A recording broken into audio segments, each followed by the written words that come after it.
How's it going, Yankee fans? Welcome back to Fireside Yankees with Alex and Aiden. Guys, this spring training game is something of an NFL score. Yankees averaging more points in their spring training opener than the New York Giants and Jets did this past regular season. So I think we're starting off on a hot note. And, Ryan and I were just recently discussing this on the podcast. The Yankees have refused to trade Spencer Jones. And my friends, if you watched this game today or followed along, you now understand why. He did not hit a ball under 101.7 miles per hour. His first spring training at bat was a home run, had multiple RBI singles. This guy looks all the makeup of a superstar if he keeps growing, and the potential is certainly there. Of course, too soon to call it, way too soon to tell, but it's certainly a hell of a good start for Jones. And a lot of these players, we're going to talk about it. The Yankees right now, it's the bottom of the ninth inning, and it's 22-6. Let me rephrase that. The Yankees just gave Detroit the spanking of their lives, and I think, honestly, Detroit might want to call it right now in the season because that is absolutely abysmal from their perspective. I mean, half the roster is probably going to get cut after that game. But, Aiden, how you feeling today after this obvious demolition and the offense came to play? Some big performances. We'll discuss those, but, how you feeling?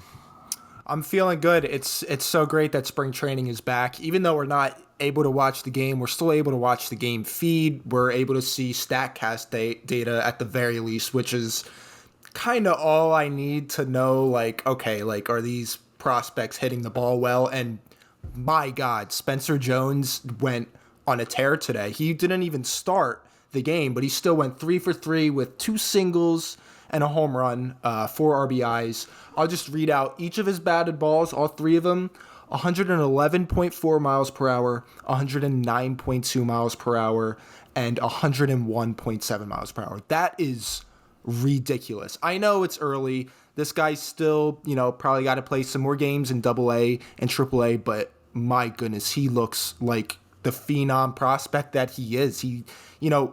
People get mad when us Yankee fans are making the lefty Aaron Judge comp.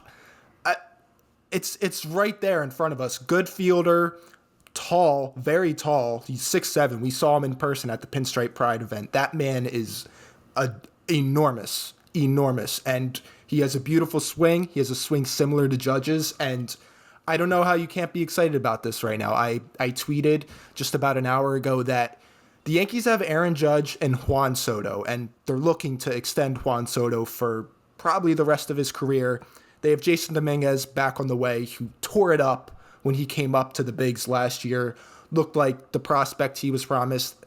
And now they have Spencer Jones on the way. He's the lefty Aaron Judge. This is developing into something special, Alex. I don't know what's going to happen to Giancarlo Stanton's job if all 4 of those guys are going to be playing, but it's an absolutely ridiculous. The vibes are high right now. That's all I can say. And just even outside of Jones, it's been super exciting. I mean, Trent Grisham hit that absolute moonshot that we saw, 111.5 miles per hour off the bat. That's the hardest hit ball of his career. Those are some good signs. Agustin Ramirez with some hard hit balls. Yorbit Vivas, that's really exciting. Another a tank job by him. I mean, it's hard to not feel good about this team right now. How can you not after a 22-6 win? So, I'm just trying to go through the box score, and I can't even count out the RBIs. Alex, how are you feeling about what's kind of developing with the Yankees core right now? How do you feel about, such a routing and what this means for the team going forward? Well, I'll start with this. We haven't even seen Judge or Soto play yet, and the Yankees just delivered the pounding of the century to Detroit. So, you kind of think about it. The Yankees haven't used their best players. Today was mostly reserves, backups, prospects, and then Volpe mixed in between. And by the way, Volpe looked pretty good today too. Had a single, had some nice moments, RBI, hitting in the leadoff spot. So some early signs of progress there. Like you mentioned, Trent Grisham with an absolute monster shot. That one angle from the first base side, Oh my goodness, the contact he made on that, and like you said, the hardest hit baseball of his career, whatever the Yankees are doing to teach him, changing his mentality, changing his fundamentals a bit to get more loft on the baseball, capitalize on that short right portion Yankee Stadium, it's going to work, man. This guy's going to be a really good depth piece for us. And listen, when you're talking about depth pieces, it's nice to have a 2-time Gold Glove winning outfielder as a depth piece. That's not usual. That's not normal.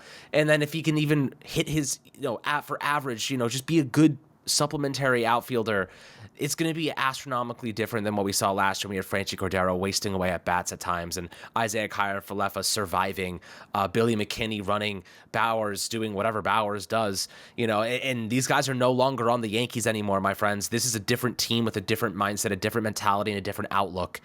This is something special here. So, a couple other things to note. Everson Pereira, he had a hit today. Rojas had 2 RBIs and a hit. Luis Torrens, backup catcher, DH today, had 2 hits, 2 RBIs and a homer. Agustin Ramirez, we've talked about him extensively this offseason. He had a hit and a walk. Oscar Gonzalez had a hit and an RBI. Ben Rice, a guy that we love here at Fireside Yankees, had 2 walks and 2 RBIs and a hit and a run. He was all over the place.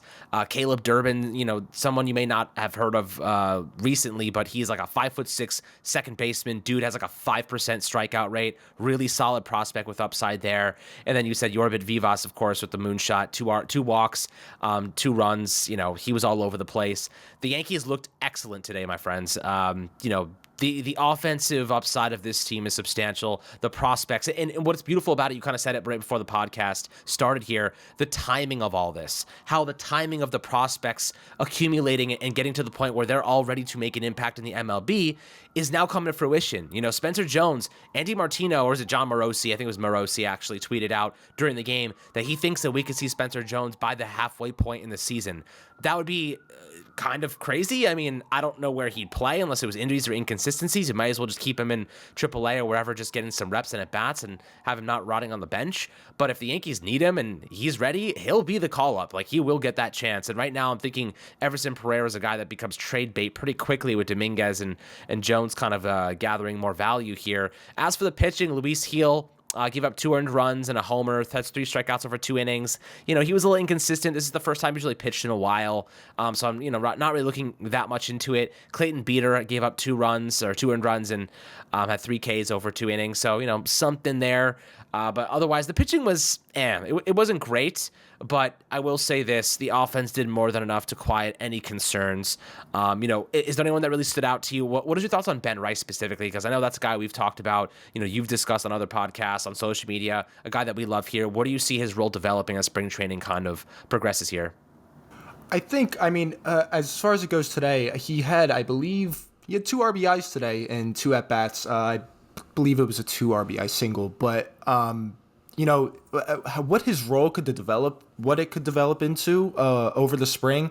I think the Yankees are trying to see how he can fit on this roster, at some point throughout the year, whether that's behind the plate or maybe a backup first baseman. I think it's hard for the team to not be excited about his bat because he absolutely tore it up in AA last year. So I think the Yankees are just like, hey, show us what you got, tear it up this spring and make a case to come up at some point this year because he seems like he could be ready to come up. And, if Anthony Rizzo is coming off of the team next year, say he's coming off the books, Ben Rice might be a good replacement for that. Now, it would be sad to see Rizzo go. I love Anthony Rizzo, but, Ben Rice is promising. You got 6 years of control on him once his clock starts. So it's like we talk about these prospects, Alex. Like we talk about Dominguez, we talk about Jones, and how exciting all these guys are. And it's sometimes you forget like there are other prospects like Ben Rice and Yorbit Vivas who could be ready to come up and make an impact on this team this year. I think I don't not even see that Morosi said that Jones could be up in the middle of the year. Like the Yankees have this young core developing, and it's something that they've been missing for years. The Yankees have always had the boppers on offense, but they've never really been homegrown. They've never really been developed in the farm. But something has shifted in their philosophy over the past couple years, And the young guys in the farm are performing, and they look like they can make an impact on this team. I'm really excited because I think that is the model to success in the MLB. You see the Dodgers, they have a ton of homegrown talent on their team while still spending a bunch of money on free agents. They're able to go and spend on guys like Mookie Betts, Freddie Freeman, Yamamoto.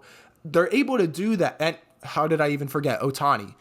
They're able to do that. They're able to spend that money on massive free agents all the time because they're able to supplement the rest of their roster with homegrown talent that's legit talent. It's the same thing with the Astros. Now, the Astros spend less, but they have a constant pipeline of talent coming up from the farm. And I think this is a sign that the Yankees have maybe finally found the key to that. Now, it's just one game, of course, but we watched the farm, turn into something special over last year, and spring training, we're going to start seeing more results of that. And I think we'll still see those results throughout the season. I mean, even the pitchers we can be excited about. We're going to be seeing Chase Hampton soon. We'll probably get a lot of good looks at Will Warren over spring training, and probably throughout the season too. I think the Yankees want this guy to make an impact on the major league roster, something like the sixth starter. Luis Gil, he had a brief couple of games with the Yankees before he got injured, but even today, as the home run he gave up was a little discouraging, and he gave up a couple walks, but in just 2 innings of work, he generated 10 swings and misses and had 3 strikeouts. That's a pretty good day. I mean, for the most part, he was just throwing his fastball. They're still working on a third pitch for him. I believe that he's still working on that slider, but his fastball looked great. Apparently, he was topping out at like 97, I think maybe 98. So that's a good sign for him. I don't know if maybe the Yankees see him as a spot starter or the sixth starter down the line, or maybe he's a couple innings relief guy, but I think they have something valuable in Gil there. Clayton Beeter, you just hope he keeps on developing. Yoendris Gomez, they both had some work today. Beeter had 3 strikeouts. That's a great sign despite 2 earned runs. Gomez, 2 earned runs too, but still had a strikeout. We won't see amazing results all the time from pitchers in spring training because they're more just working on their stuff. They're working on their command. They're trying out new pitches, or you're going to see a ton of fastballs early on coming from pitchers. Just Carlos Rodon and Marcus Stroman tomorrow. I would expect a lot of fastballs from them.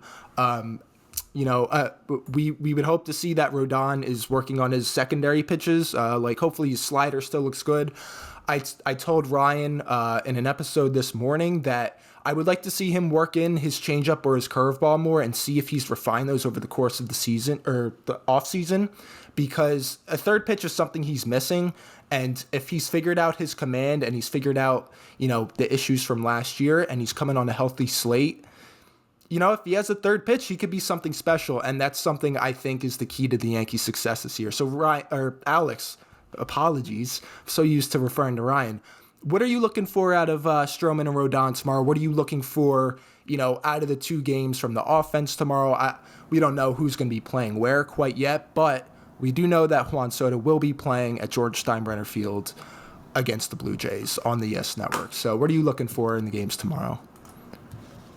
Well, I'm just looking forward to seeing Soto, batting for the Yankees, and obviously Judge getting back in the mix here. So, the truth is that's the most imperative part of, what you asked is the pitching. Rodon, seeing these guys work through their process, stay healthy, don't overdo it. I'm not expecting much of them. I'm expecting maybe an inning, 2 innings maximum. They're going to take those guys out, evaluate, see how they feel, making sure that those guys are operating at peak capacity. So really, I'm looking to the pitching. That's the most important thing.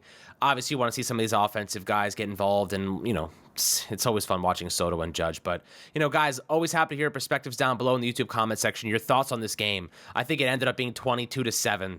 I don't think it matters what Detroit scored. It was never going to be even close to 22. So we're really, really excited about this win to open up spring training. The vibes are immaculate. We're feeling fantastic. The prospects are hitting. Spencer Jones is mashing. Trent Grisham is killing it. We love to see it. We love to start off spring training this way, and hopefully a lot more positive and good days like this to come. So make sure to like and subscribe as always, and we'll catch you guys on the next Fireside Yankees episode.